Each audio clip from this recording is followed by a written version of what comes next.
Well, up next on World Business Today, you may not have heard of it, but some say Bilderberg is secretly trying to take over the world. We're trying to find out why some of the biggest names in business and politics are currently meeting very discreetly in Germany.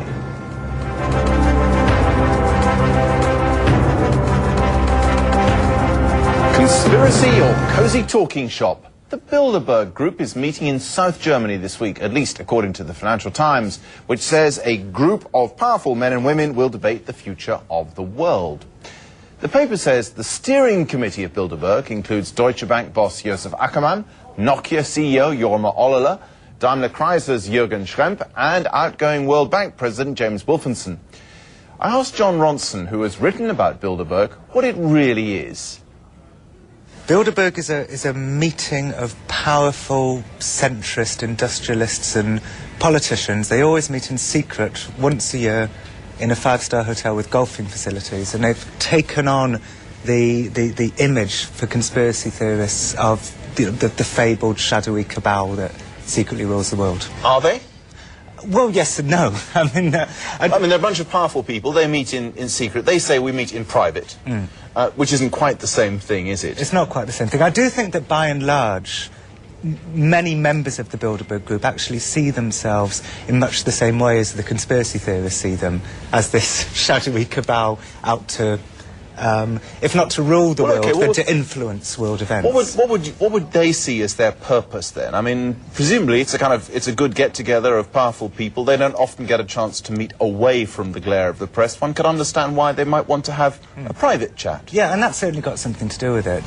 They see themselves as wise globalist centrists. They were set up post the Second World War by people like Dennis Healey, David Rockefeller and various others. And there's a degree of idealism there, isn't there? Oh, they didn't want to go to war again. I mean... Oh, absolutely. Is that a sinister conspiracy? Well, I mean, it depends what side of the political spectrum you sit on. And you know, many of the anti-Bilderberg conspiracists are right-wingers who see themselves as twigs in a tidal wave of globalisation. They see themselves as nationalists.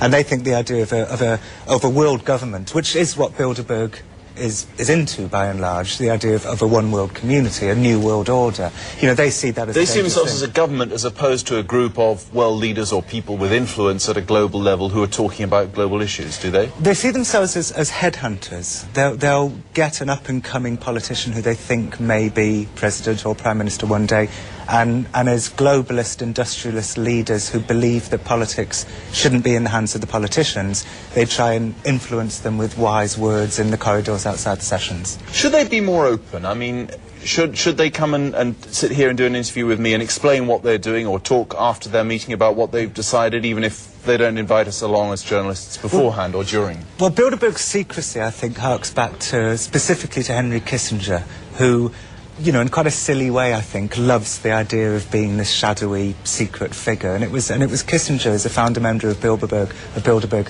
who had this idea to be this kind of secret organisation in quite a silly way, really. So, and I think some members, I mean, Lord Owen said to me at one point that, you know, he wishes... That's the former British Foreign Secretary and leader of the Social Democratic Party. Yeah, and he said he kind of wished Bilderberg, you know, didn't quite have this air of secrecy, because it gives rise to tremendous conspiracy theories. John Ronson there, who's written about Bilderberg in a book called Them, Adventures with Extremists.